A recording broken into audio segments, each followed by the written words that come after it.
ഹർഷ, ഈ വരുന്ന നിയമസഭാ തെരഞ്ഞെടുപ്പിനായി UDF വലിയ ആത്മവിശ്വാസത്തിലാണ്. വി.ഡി. സതീശൻ തുടരെ പറയുന്നുണ്ട് 100 സീറ്റിൽ കൂടുതൽ വിജയത്തോടെ, ഉജ്ജ്വല വിജയത്തോടെ ആയിരിക്കും അധികാരത്തിൽ വരിക എന്നൊക്കെ. പക്ഷേ കഴിഞ്ഞ ദിവസം ഗോവിന്ദൻ മാഷ് പറഞ്ഞൊരു കാര്യമുണ്ട്. ബോംബിട്ടാൽ പൊട്ടുമെന്ന് പണ്ട് പറഞ്ഞിട്ട് പൊട്ടിയിട്ടില്ലല്ലോ, 100ഉം പൊട്ടും എന്നാണ് അദ്ദേഹം പറഞ്ഞിരിക്കുന്നത്. അപ്പോൾ നിയമസഭാ തെരഞ്ഞെടുപ്പിൽ UDF കാണിക്കുന്ന ആത്മവിശ്വാസത്തോടൊപ്പം തന്നെ ഇടതുപക്ഷവും അതുപോലെ തന്നെ ആത്മവിശ്വാസത്തിലായിരിക്കും. എന്തായിരിക്കും ശരിക്കും നിയമസഭാ തെരഞ്ഞെടുപ്പിൽ നടക്കാൻ പോകുന്നത്? UDFിന്റേത് ആത്മവിശ്വാസമാണ് എന്നുള്ളത് നമുക്ക് എല്ലാവർക്കും അറിയാം. അവരതിനു വേണ്ടി കഠിനമായി പ്രയത്നിക്കുന്നുണ്ട് എന്നുള്ളതും യാഥാർത്ഥ്യമാണ്. പക്ഷേ CPMന്റെ ഭാഗത്ത് നിന്നുള്ളത് ആത്മവിശ്വാസം ആകാം, പക്ഷെ അത് ഓവർ ആകരുത്. ഇത് അമിത ആത്മവിശ്വാസം കൊണ്ട് സ്വപ്ന ലോകത്ത് നിന്ന് ഇന്നും ഇറങ്ങി വരാതെ യാഥാർത്ഥ്യം എന്താണെന്ന് ഇന്നും ഉൾക്കൊള്ളാൻ കഴിയാതെയാണ് ഗോവിന്ദൻ മാസ്റ്റർ ഉൾപ്പെടെയുള്ള എല്ലാ നേതാക്കന്മാരും CPMൽ നിന്ന് മുന്നോട്ട് പോകുന്നത്. എല്ലാ നേതാക്കന്മാരും അല്ല, ചില നേതാക്കന്മാര്. കാരണം ചിലർക്കറിയാം തോൽവി ഏറ്റുവാങ്ങേണ്ടി വരുമെന്ന്. അവരത് പ്രതീക്ഷിച്ചുകൊണ്ട് തന്നെയാണ് പലരും മുന്നോട്ട് വരാതെ പിന്നിൽ നിന്ന് പ്രവർത്തിക്കുന്നത് നമുക്ക് കാണാൻ സാധിക്കുന്നത്. പിന്നെ ഈ പറയുന്ന വി.ഡി. സതീശൻ 100 സീറ്റിന് മുകളിൽ പിടിക്കുമെന്ന് അദ്ദേഹത്തിന്റെ ആത്മവിശ്വാസം 90ന് മുകളിൽ എന്തായാലും പിടിക്കാൻ പറ്റുമെന്നുള്ളത് റിസർച്ച് ടീമിന്റെ, കോൺഗ്രസിന്റെ റിസർച്ച് ടീമിന്റെയും അതുപോലെ തന്നെ സുനിൽ കനകോലുവിന്റെയും റിപ്പോർട്ട് പ്രകാരം കേരളത്തിൽ 90ലധികം സീറ്റുകൾ കോൺഗ്രസിന് ലഭിക്കുമെന്നാണ് മനസ്സിലാക്കാൻ സാധിക്കുന്നത്. തദ്ദേശ തെരഞ്ഞെടുപ്പോടുകൂടി ഒരു UDF തരംഗം തന്നെ പലയിടങ്ങളിലും വന്നത് നമ്മൾ കണ്ടിരുന്നു. UDF തരംഗം എന്ന് പറയുമ്പോൾ തരംഗം അടിച്ചു വരുന്ന സാഹചര്യത്തിൽ LDFന്റെ പല കോട്ടകളും തകർത്തുകൊണ്ട്, അല്ലെങ്കിൽ അവിടെ പോലും അവരുടെ ഒരു കാറ്റ് വീശിക്കൊണ്ടാണ് മുന്നോട്ട് വരുന്നത് നമ്മൾ കണ്ടത്. പിന്നെ CPMനെ സംബന്ധിച്ച് നമ്മൾ നോക്കുകയാണെങ്കിൽ എത്രത്തോളം വിഷയങ്ങളും ഉണ്ടായിട്ടും ഈ ഗോവിന്ദൻ മാസ്റ്റർ തന്നെയാണ് ഒരു സമയത്ത് തദ്ദേശ തെരഞ്ഞെടുപ്പിന്റെ ഫലം പുറത്തു വന്നതിന് ശേഷം മണിക്കൂറുകൾക്കുള്ളിൽ മാധ്യമങ്ങൾക്ക് മുൻപിൽ വന്നു നിന്നുകൊണ്ട് ഭരണവിരുദ്ധ വികാരം ഉണ്ടായിട്ടില്ല എന്ന് മാധ്യമങ്ങൾക്ക് മുന്നിൽ ജനങ്ങളോട് വിളിച്ചു പറഞ്ഞത്.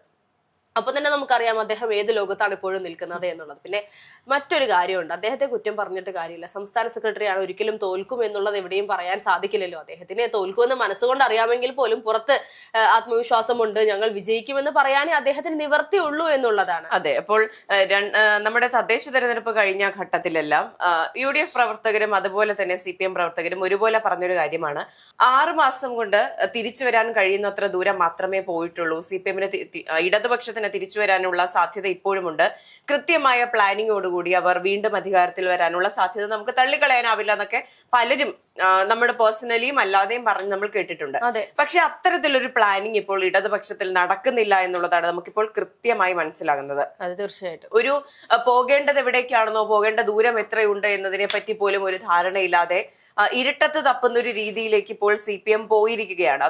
ഈ നിയമസഭാ തെരഞ്ഞെടുപ്പ് ഏകദേശം വിട്ടമട്ടായിട്ടാണ് നമുക്ക് ഈവൻ രാഷ്ട്രീയ നിരീക്ഷകർ പോലും പറയുന്നത്. അപ്പോൾ കഴിഞ്ഞ ദിവസം സംസാരിക്കുന്ന എല്ലാവരും പറയുന്നത് ഇപ്പോൾ സിറ്റിംഗ് സീറ്റുകളിൽ നിന്നും 70 സീറ്റും അതുപോലെ തന്നെ ഇപ്പോൾ 14 ജില്ലകളിൽ ജയസാധ്യതയുള്ള 8 ജില്ലകളിൽ 70 സീറ്റുകളും അല്ലാത്തിടത്ത് നിന്ന് 30 സീറ്റും സമാഹരിച്ച് 100ലധികം സീറ്റുകളോടുകൂടി ആയിരിക്കും UDF വിജയിക്കുന്നതെന്ന് രാഷ്ട്രീയ നിരീക്ഷകർ എല്ലാവരും പറയുമ്പോഴും എന്തിന്റെ അടിസ്ഥാനത്തിലാണ് ഗോവിന്ദൻ മാഷ് ഇങ്ങനെ പറയുന്നത് എന്നതിനെ പറ്റി നമുക്കറിയില്ല.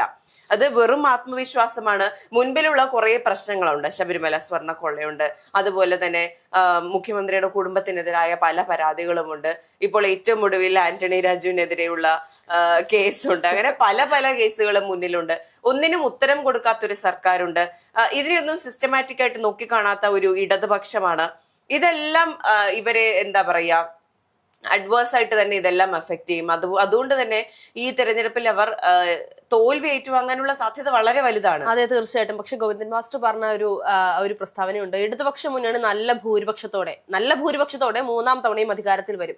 ഏത് ബോംബ് പൊട്ടിയാലും അധികാരത്തിൽ വന്നിരിക്കുമെന്ന് ഉറപ്പിച്ച്, അതായത് ആണയിട്ട് പറഞ്ഞുകൊണ്ടിരിക്കുകയാണ് MV ഗോവിന്ദൻ ഇപ്പോൾ ഇവിടെ ചെയ്തുകൊണ്ടിരിക്കുന്നത്. അതായത് അതും വിജയിക്കുമെന്ന് പറയുകയാണെങ്കിൽ ഓക്കെ, പക്ഷെ നല്ല ഭൂരിപക്ഷത്തോടുകൂടി എന്നൊക്കെ പറയുമ്പോൾ അത് കുറച്ചധികം ആഗ്രഹമായി പോയില്ലേ, അമിതം ആയിട്ട് ആഗ്രഹിക്കുന്നത് പോലെ ആയി പോയില്ലേ എന്നൊരു സംശയമുണ്ട്. ഇപ്പോ കോൺഗ്രസിനെ സംബന്ധിച്ച് അവർ അത്രത്തോളം കഠിനമായി ശ്രമിക്കുന്നുണ്ടെന്ന് മാത്രമല്ല, അവർ ജനുവരി അവസാനത്തോടു കൂടി ഏതാണ്ട് സ്ഥാനാർത്ഥി പട്ടിക പുറത്തുവിടുമെന്നും അതിനു വേണ്ടി തന്നെ വിജയിക്കാൻ ഉറപ്പുള്ള സ്ഥാനാർത്ഥികളെ തന്നെ നിർത്തുമെന്നും ഇനി ഒരു റിസ്ക് എടുക്കാൻ അവർ തയ്യാറല്ല എന്നുള്ളതാണ്. 2 തവണ തോൽവി ഏറ്റുവാങ്ങി പ്രതിപക്ഷത്തിരിക്കേണ്ടി വന്നു. ഇനി ഒരു തവണ കൂടി ഇരുന്നാൽ പൂർണ്ണമായും കേരളത്തിൽ കോൺഗ്രസ് നാമാവശേഷമാകുമെന്നുള്ള ഭയം അവർക്കുണ്ട്. അതുകൊണ്ട് ഇനിയൊരു റിസ്ക് എടുക്കാതെ വിജയിക്കാൻ ഉറപ്പുള്ളവർ മാത്രം, അതിനു വേണ്ടി തന്നെയാണ് ഈ കുറെ നാളുകളെ നമ്മൾ കണ്ടിരുന്നു. ഒരു സമയത്ത് പെട്ടെന്ന് കോൺഗ്രസ് നേതാക്കളും അതുപോലെ കോൺഗ്രസിന്റെ താഴേക്കിടയിൽ പ്രവർത്തിച്ചിരുന്ന പലരും ഇപ്പോ നമ്മൾ നേരത്തെയൊക്കെ പറഞ്ഞ പല ചാനൽ ചർച്ചകളിലൂടെയും സജീവമായിരുന്ന പല ആളുകളും ഇന്നിപ്പോൾ ഈ പറയുന്ന തദ്ദേശ തെരഞ്ഞെടുപ്പിൽ മത്സരിച്ച് വിജയിച്ചിട്ടുണ്ടെങ്കിൽ അല്ലെങ്കിൽ നിയമസഭയിലേക്ക് മത്സരിക്കാൻ ഒരുങ്ങുന്നുണ്ടെങ്കിൽ അവർ കൃത്യമായി മാസങ്ങൾക്ക് മുൻപ് തന്നെ അല്ലെങ്കിൽ വർഷങ്ങൾക്ക് മുൻപ് തന്നെ ഈ ഒരു ദിവസത്തിന് വേണ്ടിയുള്ള പ്രയത്നം ആരംഭിച്ചു കഴിഞ്ഞിരുന്നു എന്നുള്ളതാണ്. പ്ലാനിങ്ങും കൃത്യമായിട്ട് നടന്നിട്ടുണ്ട് എന്നുള്ളതാണ്. ഇപ്പൊ ഇനി ഇടതുപക്ഷത്തിന് വിജയിക്കണം എന്നുണ്ടെങ്കിൽ നമ്മൾ പറയുന്നത് പോലെ CJP കൂട്ടുകെട്ടുണ്ടല്ലോ, BJPയുമായുള്ള അന്തർധാര, പിണറായി വിജയൻ അമിത്ഷായും മോദിയുമായിട്ടുള്ള രഹസ്യബന്ധം, ഇതെല്ലാം വെച്ച് ഇനി ഉത്തരേന്ത്യൻ സംസ്ഥാനങ്ങളിലൊക്കെ നടക്കുന്നത് പോലെ വോട്ട് ചോരിയോ അങ്ങനെ എന്തെങ്കിലും ഇനി കേരളത്തിൽ പ്ലാൻ ചെയ്യുന്നുണ്ടോ എന്ന് മാത്രമേ നമുക്കിനി അറിയാനുള്ളൂ. അല്ലാതെ ഇത്ര ആത്മവിശ്വാസം എന്താണെന്നല്ല. ഇപ്പോഴും ഞാൻ പറയുന്നു, CPM-നും അതുപോലെ തന്നെ ഇടതുപക്ഷത്തിന് ഒന്നാകെയും തിരിച്ചു വരാനുള്ള അവസരം അവരുടെ കയ്യിൽ തന്നെയുണ്ട്. അവർക്കത് കൃത്യമായി ഉപയോഗിക്കാനുള്ള മടി എന്തുകൊണ്ടാണ് എന്നാണ് മനസ്സിലാകാത്തത്. ആ സ്ട്രാറ്റജി എന്തുകൊണ്ട് എടുക്കുന്നില്ല? അല്ലെങ്കിൽ കേരളത്തിൽ ഇനി വേണ്ട, കേരളത്തിൽ ഇനി പ്രതിപക്ഷത്തിരുന്നാ മതി എന്നുള്ള തീരുമാനത്തിലേക്ക് ഇടതുപക്ഷം വന്നോ എന്നുള്ള കാര്യത്തിലൊക്കെ സംശയമാണ്. അവർ മാനസികമായി, ഇടതുപക്ഷം ഈ പറയുന്നത് പോലെ മാനസികമായി ഈ തരത്തിൽ പ്രതിപക്ഷത്തിരിക്കാൻ തയ്യാറായി കഴിഞ്ഞു എന്നുള്ളത്. കാരണം അവർ തന്നെ ഒരു സമയത്ത് ഏതൊക്കെയോ നേതാക്കൾ ഇതിനു മുൻപ് പറഞ്ഞിരുന്നു, ഏറ്റവും നല്ല പ്രതിപക്ഷ മുന്നണിയായിട്ട് LDF അല്ലെങ്കിൽ പ്രതിപക്ഷ പാർട്ടിയായി CPM ഇരുന്നാൽ മാത്രമേ കേരളത്തിൽ ജനങ്ങൾക്ക് ആവശ്യമുള്ളതെല്ലാം നടക്കൂ എന്ന് അവർ തുറന്നു പറഞ്ഞു കഴിഞ്ഞു. അതായത് അവർ അധികാരത്തിൽ ഇരുന്നാൽ അല്ലെങ്കിൽ അവർ ഭരണപക്ഷത്തിരുന്നാൽ കേരളത്തിലെ ജനങ്ങൾക്ക് ആവശ്യമുള്ളത് കിട്ടില്ല എന്നുള്ളത് അവർ തന്നെ പറയാതെ പറഞ്ഞു എന്ന് വേണം കരുതാനായിട്ട്. അതിനപ്പുറം കഴിഞ്ഞ ദിവസം ഇത്തരത്തിൽ നടന്ന കോൺഗ്രസിന്റെ യോഗങ്ങളിലും മറ്റുമൊക്കെ 100 സീറ്റ് വേണമെന്ന് ഈ VD സതീശൻ ആവർത്തിച്ച് പറയുമ്പോൾ നേതാക്കൾ എല്ലാവരും ഒരേ സ്വരത്തിൽ കൈയടിച്ചുകൊണ്ട് അതിനെ പ്രോത്സാഹിപ്പിക്കുന്നതാണ് നമ്മൾ കണ്ടത്. ആരും തന്നെയും ഒരു നേതാക്കളും അങ്ങോട്ടും ഇങ്ങോട്ടും പറഞ്ഞ വാക്കുകൾ മാറ്റി പറയാനോ തള്ളിക്കളയാനോ വന്നിട്ടില്ല എന്നുള്ളതാണ് സാധാരണ കോൺഗ്രസിൽ കാണാത്ത ഒരു രീതിയാണ് ഈ ഒരു നിയമസഭാ തെരഞ്ഞെടുപ്പിൽ ആ ഒരു കൂട്ടം നമുക്ക് കാണാൻ സാധിക്കുന്നത്. തദ്ദേശ തെരഞ്ഞെടുപ്പ് കഴിഞ്ഞപ്പോൾ ഇടതുപക്ഷത്തുള്ള എല്ലാവരും പറഞ്ഞത് UDF ഇപ്പോൾ വിജയിച്ചു, പക്ഷെ ഇനി വരുന്നത് സീറ്റിന് വേണ്ടിയിട്ടുള്ള തമ്മിൽ തല്ലാണ്. നിയമസഭാ തെരഞ്ഞെടുപ്പ് ആകുമ്പോഴേക്ക് ഈ തമ്മിൽ തല്ലി എല്ലാവരും തമ്മിൽ പിരിയും. പക്ഷെ അത്തരത്തിൽ ഒരു വിഷയങ്ങളും നമ്മളിപ്പോൾ കാണുന്നില്ല എന്നുള്ളതാണ്. ഇപ്പോൾ ഒരാൾ എന്തെങ്കിലും അതൃപ്തി രേഖപ്പെടുത്തുന്നു, അത് സോൾവ് ചെയ്യുന്നു, മുന്നോട്ട് പോകുന്നു. ഒരു ഗ്രൂപ്പ് തല്ലിലേക്ക്, ഒരു ഗ്രൂപ്പ് വഴക്കിലേക്ക്, വ്യക്തികൾ തമ്മിലുള്ള പ്രശ്നങ്ങളിലേക്ക് അത് നീങ്ങുന്നില്ല. അത് കൃത്യമായുള്ള പ്ലാനിങ്ങും കൃത്യമായുള്ള ഇലക്ഷൻ എഞ്ചിനീയറിംഗും നടക്കുന്നുണ്ട് എന്നതിന്റെ തെളിവ് തന്നെയാണ്. അതെ, തീർച്ചയായിട്ടും. അതിനപ്പുറം മറ്റൊരു നമ്മൾ ശ്രദ്ധിക്കേണ്ട പ്രധാന കാര്യം, എല്ലാവരും പറയുന്നത് പോലെ സീറ്റിന് വേണ്ടി തർക്കിക്കുമെന്ന് പറയുമ്പോഴും ഇവിടെയുള്ള നേതാക്കൾ മാറി നിൽക്കാൻ തയ്യാറായാണ് നിൽക്കുന്നത്. കഴിഞ്ഞ ദിവസം ചാണ്ടിയമ്മനാണെങ്കിലും അല്ലെങ്കിൽ VD സതീശനോട് പുറത്തിറങ്ങിയ ആ ഒരു ഇന്റർവ്യൂവിൽ അദ്ദേഹത്തിനോട് ഇങ്ങനെ ചോദിക്കുന്നുണ്ടല്ലോ, ത്യാഗം ചെയ്യുമോ എന്ന് ചോദിച്ചാൽ അദ്ദേഹം ത്യാഗം ചെയ്യും അല്ലെങ്കിൽ ത്യജിക്കുമെന്ന് അദ്ദേഹം തുറന്നു പറയുന്നുണ്ട്. രാഷ്ട്രീയത്തിൽ ത്യാഗികളില്ല, പക്ഷെ ത്യാഗം ചെയ്യാൻ തയ്യാറാണ്. അതെ, കാരണം മുഖ്യമന്ത്രിയാകാൻ അത്രയും സ്ഥാനാർത്ഥികൾ ഉണ്ട് എന്ന് ആത്മവിശ്വാസത്തോടെയാണ് പറയുന്നത്. അപ്പോ സ്വാഭാവികമായും വിട്ട് കൊടുക്കാൻ മനസ്സുള്ളിടത്താണ് ഈ തരത്തിലുള്ള തർക്കങ്ങൾ ഒഴിവാക്കാൻ സാധിക്കുകയുള്ളൂ. ഇത് ഇത്രയും നാൾ നമ്മൾ കണ്ടിരുന്നത് CPM-ലായിരുന്നുവെങ്കിൽ ഇന്നിപ്പോൾ അത് CPM-ൽ നിന്ന് നഷ്ടപ്പെട്ടുകൊണ്ട് അത് കോൺഗ്രസിലേക്ക് ചേക്കേറിയിരിക്കുകയാണ്.